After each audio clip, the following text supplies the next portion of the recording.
자, 국민의힘이 이 7.23 전당대회 출사표를 던진 4명의 당 대표 후보가 모처럼 비전 발표에서 웃는 모습으로 한자리 모이나 싶었지만 인사만 하고 나서 다시 또 으르렁거렸습니다. 자, 어제 5분 비전 발표에서 각자 자신이 정권 재창출의 적임자다 이렇게 호소를 했는데, 특히 한동훈 대세론을 깨트리려는 다른 후보들이 한 후보를 협공했습니다. 윤상현, 나경원 후보는 총선 참패 책임론, 또 윤석열 대통령과의 불화설 이런 걸로 공격을 했고요. 친윤 원희룡 후보는 한동훈 후보가 별도의 최상병 특검법을 추진하겠다 공약한 점을 부각하며 여권의 금기어인 탄핵까지 거론했습니다. 탄핵 청원 지금 100만 명 육박하고 있는 상황인데 특검을 미끼로 한 낚시질에 당대표 되겠다는 사람이 일방적으로 앞장서면 안 된다. 그러자 한동훈 후보는 국민의힘 후보들이 탄핵 언급하는 것에 대단히 불편하다 이렇게 맞받았습니다. 자, 한 후보를 향한 협공이 거세지는 가운데 한동훈 대세론으로 이어질 TV토론, 또 합동연설에 이게 이제 크게 관심을 끌고 있는데요. 당내에서는 이제 전당대회가 이렇게 과열되면서 전당대회 이후에 후유증에 대한 우려와 함께 서병수 선관위원장은 너무 과열돼서 국민들이 눈살 찌푸리는 광경이 연출될까 싶어 걱정된다 이런 얘기를 했습니다. 그리고 한동훈 또 후보는 아니죠. 원희룡 후보는 페이스북에다가 지금 제3자가 추천하는 최상병 특검법 그 철회해라 또 이렇게 올렸습니다. 서 변호사님. 지금 이제 그 지지층에서요 상호 이제 비방이나 흑색선자 가짜뉴스 이런 게 좀 위험 수위에 다다를 정도로 좀 심각한 상황 맞아요. 제가 보기에 이거는 후보들이 자중해야 됩니다. 후보들이 자꾸 이게 부추기면 안 돼요. 후보들이 이제 그 선의의 페어플레이 경쟁을 하고 전당대회 끝나면 다시 하나가 될 수 있도록 자제를 시켜야 된다. 이 말씀 드리고요. 그 다음에 현재 판세는요. 제가 보기 의대안은 아니에요. 원래부터 그런 건 없었고요. 그 의대명은 맞아요. 의대명은 민주당에. 근데 의대안은 아닙니다. 의대명 아니고 확대명이니까. 그거는 뭐 맞는데 그 제가 보기 아마 이제 결선 투표 가는데 저는 이래봐요. 한 위원장이 상당히 1차에서 한 45% 이상 50 미만으로 얻으면 결선 가도 이길 수 있고요. 근데 한 40%나 잘못하면 이게 30%대로 1등할 수도 있어요. 그럼 왜 그러냐면 국민의힘의 지지층의 여론조사하고 영남권의 당원들의 마음이 좀 틀려요. 영남권의 오랜 당원들은 좀 더 보수적이고 좀 더 대통령 중심으로 이게 통합해야 된다는 이런 분들이 많아요. 따라서 이제 그 아마 여론조사하고는 상당히 다르게 놀 수 있다. 이래 보이고 만약에 40% 언저리에서 결선 투표 가면 아마 이제 그 원희룡, 나경원, 윤상현 3명은 이렇게 뭉칠 수밖에 없어요. 그럼 대통령과 관계 때문에 그래 될 수밖에 없어요. 따라서 이제 예측 불허가 되는 거예요. 그러니까 최근에 이제 대통령 탄핵 소추안 발의를 요구하는 국회 청원이 90만 명을 넘어서면서 이게 한동훈 후보에게는 또 부담으로 작용하는 측면이 있네요. 그렇죠. 100만 넘었습니다. 네, 오늘 오전 10시 29분 55초 제가 쟀는데요. 100만 돌파를 이미 했고요. 그리고 암만 들어도 서정욱 변호사님은 민주대연합론자 같아요. 민주대연합? 예, 다 합쳐라.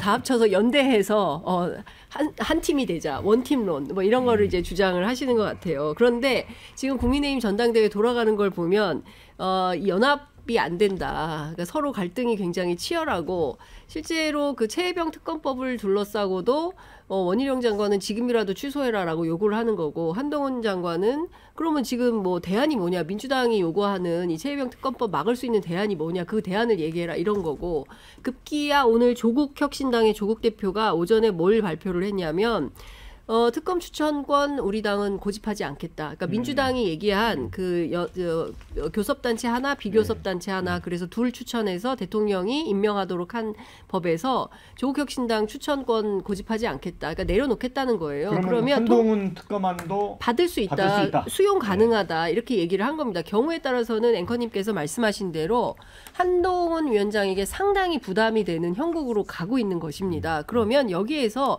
민주당의 그 원내수석 부대표인 김용민 의원 무슨 얘기하고 있냐면 오늘 우리가 발의를 하면 그 대안입법을 얘기를 해라. 상정을 해라. 그러면 지금 예컨대 이제 특검 추천권을 대법원장으로 하자는 거잖아요. 한동훈 위원장은. 그리고 그 개혁신당의 천하람 원내대표는 원래 민주당이 냈던 첫 번째 21대 때 냈던 대로 대한변협이 추천하는 걸로 하자 이런 거예요. 그러니까 민주당도 이거를 뭐 교섭단체 하나 비교섭단체 하나 고집할 생각이 없어요. 그러니까 한동훈 위원장 측에서 대안입법 요구하면 그걸로 통과시키겠다는 거거든요. 그러면 중요한 쟁점들이 다 해소가 되는 겁니다. 조국혁신당까지도 그렇게 나왔으면. 그러면 여기서 중요한 관전 포인트는 한동훈 위원장이 대안을 내야 되는 거예요. 그렇죠? 그러니까 대법원장 추천으로 해서 수정 법안을 내고 그러면 이 수정 법안으로 통과시키겠다라는 것이 범야권의 주장인 겁니다. 여기에서 한동훈 위원장이 그렇게 할 것인지 아니면 우물쭈물하면서 차일피일 뒤로 미루면서 없던 일로 만들 건지 그러면 진정성의 의심을 받는 거죠. 여기서 정말 하겠다고 한다면 17명의 국회의원들이 현역 국회의원들이 지금 한동훈 위원장 캠프에 있다는 거 아닙니까? 그럼 10명만 있으면 법안을 발의할 수가 있어요. 그렇죠. 그럼 지금이라도 대안입법을 발의하면 됩니다. 그래서 통과시키면 끝나는 거예요. 이제 한동훈 후보는 어찌 보면 지금 시험대에 서 있는 것 같아요. 문재경 부대변인. 예, 일단 기본적으로 지금 저희 전당대회 관련해서는 원희룡 그 후보의 1차적인 어떤 그 2인자 선점 전략이 좀 먹힌 것 같아요. 그러니까 기본적으로 다 저희 당원들이나 국민들도 궁금했었거든요. 누가 그럼 2위냐? 한동훈 위원장 1위인 것 같긴 한데 누가 2위냐 이렇게 보다가 원희룡 장관이 이제 뭐 배신자론이라든지 지금 방송에 쫙 나오면서 이제 비판의 수위를 높이니까 그러면 원희룡이 2위인가 보다 하고 약간 이런 분위기가 형성이 되고 있는 건 맞고요. 근데 이제 나경원 의원 측도 결국 이제 이런 것을 경계하면서 뭐 어제 오늘 페이스북을 보면 원희룡 장관의 출마 자체가 채무다. 이런 식으로 이제 비판의 수위를 올리고 있는데요. 저는 지금 당내에서는 조금 미묘한 기류가 조금 이미 생겨나고 있다고 봅니다. 그러니까 한동훈 위원장의 결국 그 지지의 중심 세력이 원외라든지 그리고 아직 그 초선이라든지 이런 분들의 비중이 많다 보니까 결국 대통령의 어떤 그 심중이 낙점됐다고 하는 원희룡 장관 측으로 원내의원들의 조금 지지세가 몰리는 거는 확실히 있는 것 같고요. 그럼에도 불구하고 원체 한동훈 위원장 그 개인적인 인기가 높기 때문에 아직은 타 후보들이랑 거리가 좀 있다.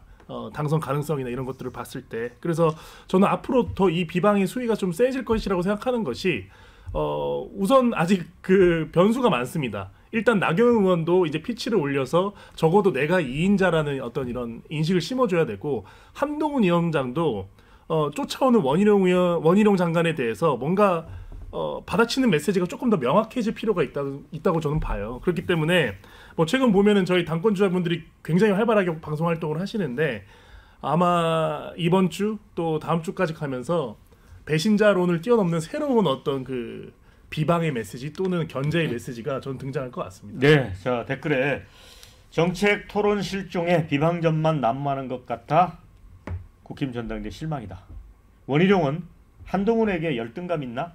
너무 비판만 하는 듯 이런 의견이 있고요. 원희룡 나경원 단일화가 확실히 이루어지는 것 같던데 이게 키포인트 될 것 같다 이런 의견이 있습니다. 그리고 지금 최상병 특검 관련해서는 이제 조국혁신당이 양보를 한 부분에 대해 댓글이 올라왔는데 조국만 양보하면 뭐하나 민주당이 양보하지 않으면 뭐 이런 의견이 있습니다. 아니 민주당도 고집할 생각 없어요. 설 변호사, 네.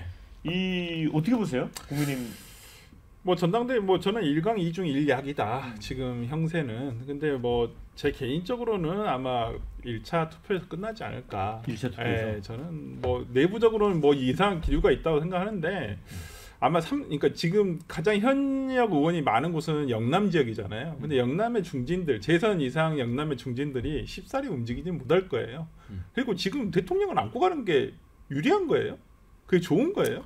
국민의 마음을 얻는데. 저는 그 부분이 지금 배신자론과 더불어서 배신자 프레임과 더불어서 이해할 수 없는 부분이에요. 솔직히 말씀드리면. 그러니까 그렇게 배신자로 몰아가지고 이득 볼 게 뭐가 있어요? 그러면 어대안으로 간다는 얘기죠. 저는 어대안으로 간다고 봐요. 그리고 지금 저는 실마 기자회견에서 정확하게 밝혔어요. 한동훈 그 후보가 중수청, 중도, 수도권, 청년층을 공략하지 않으면 국민의힘에는 미래가 없다는 거예요. 근데 이 미래라는 단어가 주는 것이 지금 영남권 유권자, 지지자들한테도 상당히 먹힐 거예요. 왜? 이준석을 뽑아왔던 경험이 있거든요. 이준석 대표를 왜 뽑았어요 그때? 이준석 대표가 이뻐서? 이준석이가 정말 당 대표로서 와 우리를 너무 잘 이끌어줄 것 같아서? 아니에요. 이준석 대표가 서울시장 선거를 이긴 다음에 저 친구가 하면 대선을 이길 것 같아 라는 어떤 전략적 판단을 한 것이거든요. 그러면 지금 이 시점에서의 국민의힘 전당대회는 단순히 당대표를 뽑자는 게 아니에요. 3년 뒤에 있을 대선에서 누가 민주당의 이재명 대표와 싸워서 이길 수 있는 사람인가. 그중에 지금 4명 중에서는 그나마 한동훈 비대위원장이 저는 유력하다. 그렇기 때문에 아마 현역 의원들 그러니까 지역 위원장을 차지하고 있는 현역 의원들과는 저는 당원들과는 상당히 거리가 있을 것이다. 저는 그렇게 봅니다. 이제 서 변호사님 견해하고는 완전 반대되는 의견인데, 그러니까 그런 얘기가 있더라고요. 그 민주당 같은 경우도 이재명 대표가 이렇게 리더십을 계속 가져가는 게 누가 가장 탄압받았느냐, 그렇죠? 그러면 윤석열 정권에 누가 가장 맞설 수 있냐, 이런 시각이 있다는 거죠. 그런데 국민의힘도 보면 그러면 이재명이 당대표가 되는데 누가 거기에 맞서 가장 잘 싸울 거냐. 그러니까 법무장관 할 때 국회에서 했던 발언들이 있잖아요. 동의하세요? 그렇죠. 그것 때문에 지금 1등하고 있는 거예요. 예. 그것 때문에 1위를 달리고 있는 건 맞다니까요. 그런데 지금 당대표는요 1년 남짓합니다. 예. 이 말은 이제 1년 6개월 전에 다시 그만둬야 돼요. 예. 그러면 이제 1년 동안에 중요한 거는 우리 그 우파 당원들은 윤석열 정권을 지켜야 된다. 이게 더 중요한 시급한 거죠. 정권 재창출은 앞으로 1년 6개월 또 시간이 또 있잖아요. 그때는 한동훈도 있고 오시훈도 있고 홍준표도 있고 많은 또 이게 후보가 있는 거예요. 따라서 지금 당장 급한 거는 윤 대통령에게 성공시키고 지켜내야 된다. 지금 탄핵 공세도 많잖아요. 좀 이따 다루겠지만 이런 이제 기류가 영남권에 많이 있기 때문에 한 위원장이 아무래도 윤 대통령하고는 뭐 이제 사이가 가장 안 좋은 후보다 4명 중에 그거는 이게 다 팩트의 사실 아닙니까? 그래서 이게 예측 불허라는 거죠. 뭐 저는 엄정 중립 시각에서 이야기하는 거예요. 예, 아닌데 제가 뭐 취재를 해보면 이런 거예요. 그러니까 아시는 것처럼 39.96%인가, 그러니까 한 40% 가량이 영남 당원이에요. 그러니까 전체 중에, 그러니까 영남 민심이 굉장히 중요한데, 그러니까 두 가지 시선이 있는 것 같아요. 첫 번째는 앞서 말씀하신 대로 누가 이재명 대표하고 맞붙어서 가장 승산이 있냐. 첫 번째로 원희룡은 이미 졌다. 지난 총선에서. 그래서 원희룡은 안 된다. 이미 끝난 게임이다. 이렇게 보고, 그러니까 용산에서 아무리 밀어도 원희룡은 쉬운 카드는 아니지 않냐, 되겠냐, 이런 거고, 나경원 같은 경우에는 그 영남의 정서를 반영하는지 모르겠지만 서울 내기에다가 여성이다, 약하다, 그러니까 못 이긴다 이재명, 뭐 이런 판단을 한다는 거예요.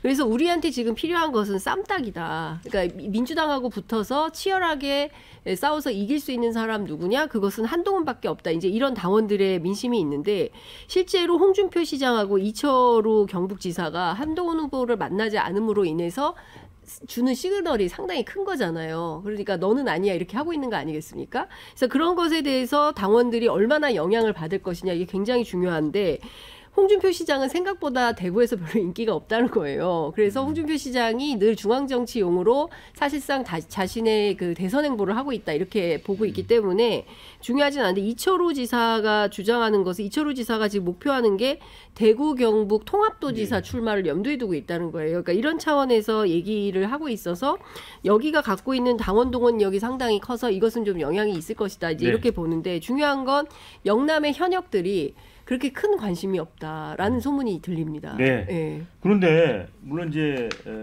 대구시장하고 경북지사가 한동훈 후보를 이제 안 만나주고 있지만, 김태흠, 이장우, 충남지사, 대전시장도 지금 한동훈 후보에 대해서 비판적이잖아요.